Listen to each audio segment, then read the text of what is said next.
बिस्मिल्लाहिर्रहमानिर्रहीम। अस्सलाम वालेकुम। आज की इस वीडियो में हम बहुत ही अहम मसले पे बात करेंगे, वो है खून का लोथड़ा जो कि नालियों में जम जाता है। जी हाँ, आर्टीरियल और वीनस क्लॉट्स, और ये इतने खतरनाक होते हैं, जानलेवा साबित हो सकते हैं और फौरन जो है वो मरीज एक्सपायर हो जाता है। आज की इस वीडियो में मैं ये आपको बताऊंगा ये खून का लोथड़ा क्यों बनता है, इनकी अलामात क्या हैं, क्या वजूहात हैं, इसको किस तरह तशखीस किया जाता है और इनका इलाज क्या है।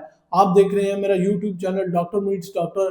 वीडियो पसंद आए लाइक शेयर कमेंट लाजमी कीजिएगा।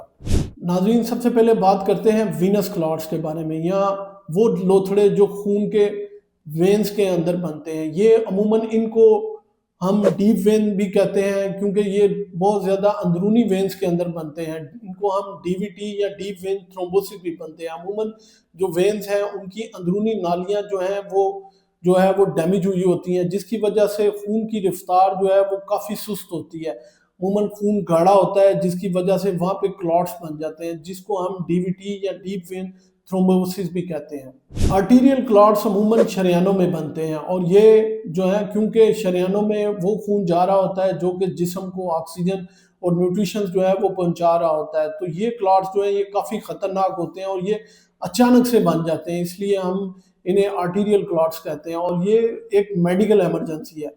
वीनस क्लॉट्स जो हैं वो आहिस्ता आहिस्ता बनते हैं और उनकी अलामात जो हैं वो काफ़ी आराम से आते हैं, लेकिन आर्टीरियल क्लॉट्स जो हैं या खून के लोथड़े जो हैं वो अचानक से बनते हैं और इनकी अलामात जो हैं वो बहुत शदीद किस्म की होती हैं। वीनस क्लॉट्स की अलामात अमूमन क्योंकि टांग में सोजिश पैदा हो जाती है, अमूमन एक टांग की होती है, इसमें दर्द या खिंचाव महसूस होता है। इसके अलावा इसमें इसका जो रंग है वो सुर्खी माइल या नीला होना शुरू हो जाता है।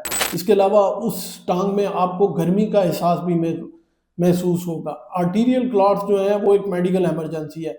उनमें जब ये बनते हैं तो आपको जो सबसे पहला साइन मिलेगा वो शदीद किस्म की दर्द होगी, और इतनी शदीद होगी कि वो पेन किलर लेने से भी नहीं ठीक हो रही होती।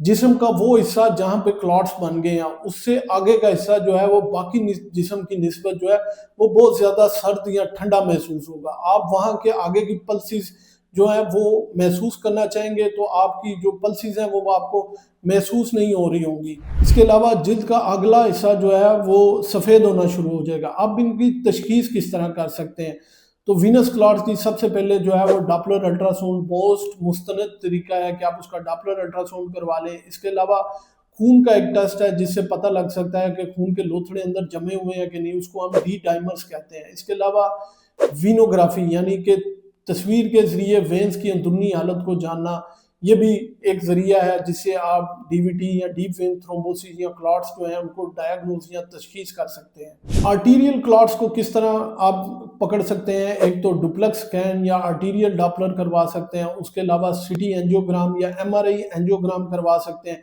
उसके अलावा एंकल ब्रेकियल इंडेक्स है, ये भी एक टेस्ट है जिससे आप कर सकते हैं कि जी आपको आर्टीरियल क्लॉट्स तो नहीं है। अब ये इनके असबाब क्या हैं, ये क्लॉट्स या खून के लोथड़े बनते क्यों हैं। सबसे पहले वीनस क्लॉट्स, ये अगर आप एक बिस्तर पे बहुत अरसा बैठे रहते हैं, इसके अलावा अगर आपकी सर्जरी हुई या और आपकी जो हर टाइम बैठे रहते हैं उसमें भी है। इसके अलावा कोई चोट लग जाए उसमें भी ये बन जाते हैं। इसके अलावा मोटापा जो है उसमें क्योंकि सेडेंट्री लाइफस्टाइल होता है उन लोगों में भी वीनस क्लॉट्स जो बन जाते हैं। हामला खवातीन जो हैं उनमें वीनस क्लॉट्स बनने के चांसेस काफ़ी ज़्यादा होते हैं। वो लोग जो तंबाकू नोशी इस्तेमाल करते हैं उनमें भी वीनस क्लॉट्स, क्योंकि जो वेन्स हैं वो हार्ड हुई होती हैं और अंदर से नुकसान और इन्फ्लामेशन होती है, उनमें भी जो है वीनस क्लॉट्स बनने के चांसेस बहुत ज़्यादा होते हैं। इसके अलावा पैदाइशी खून गाढ़ा होने की वजह से भी जो है वो वीनस क्लॉट्स बन जाते हैं। आर्टीरियल क्लॉट्स बनने की वजह यह है कि आपके जिस्म में कोलेस्ट्रॉल बढ़ गया है, आपका ब्लड प्रेशर ज़्यादा है, या फिर आपकी शुगर कंट्रोल में नहीं है। इसके अलावा आप तंबाकू नोशी बहुत ज़्यादा करते हैं। हार्ट की एक कंडीशन है जिसमें उसकी धड़कन जो है वो आगे पीछे या बिलतरतीब हो जाती है, इसको हम आर्टेरियल फिब्रिलेशन कहते हैं। एफib की वजह से जो है वो क्लॉट्स बन जाते हैं जिसकी वजह से फालिज का अटैक हो सकता है, आपको हार्ट अटैक हो सकता है, या फिर यहाँ आपकी टांग में ये लोथड़ा चला जाता है।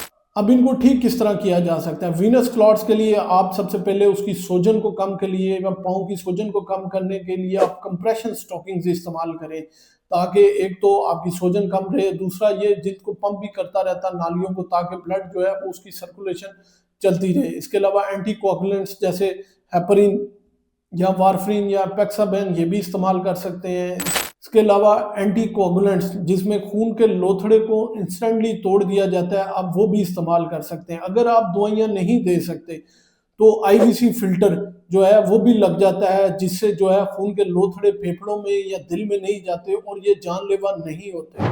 आर्टीरियल क्लॉट्स को ठीक करने के लिए थ्रोम्बोलिटिक्स इस्तेमाल होते हैं ताकि खून के लोथड़े को फौरन तोड़ सके। इसके अलावा एंजियोप्लास्टी की जाती है जिसमें बलून और स्टंट के जरिए क्लॉट्स को निकाला जा सकता है। इसके अलावा बाईपास सर्जरी जिससे उसका रूट बदल दिया जाता है खून का।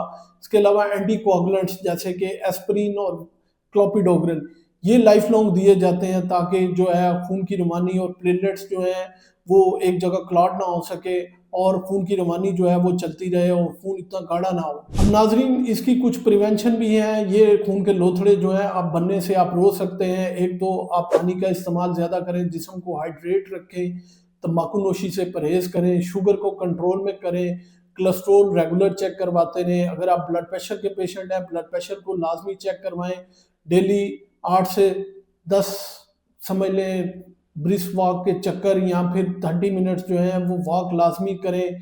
इसके अलावा अपनी जो खुराक है उसमें प्रोसेस फूड, मीठा और ज़्यादा चिकनाई, कोरमा, बर्गर, पिज़्ज़े इनसे परहेज़ करें। नाज़रीन आप अपनी खुराक में थोड़ी सी तब्दीली ला के और अपनी लाइफस्टाइल में थोड़ी सी तब्दीली ला के जो है आप इन क्लॉट से बच सकते हैं जो कि जानलेवा साबित होते हैं। अपना और अपने प्यारों का बहुत सा ख्याल रखिएगा, दुआओं में याद ये रखिएगा। वीडियो पसंद आए तो लाइक शेयर कमेंट लाजमी कीजिएगा।